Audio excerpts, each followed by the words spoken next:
Meaning of invalidation. Invalidation. Invalidation. Invalidation. Invalidation.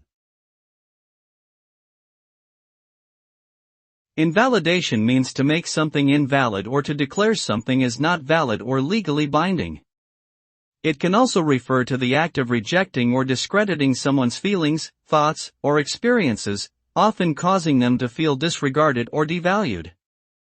For example, if a contract is found to be invalid because it was signed under duress or fraud, it would be considered an invalidation of the contract. Similarly, if a person's emotions or opinions are invalidated by someone else, it would mean that their feelings or thoughts have been dismissed or negated.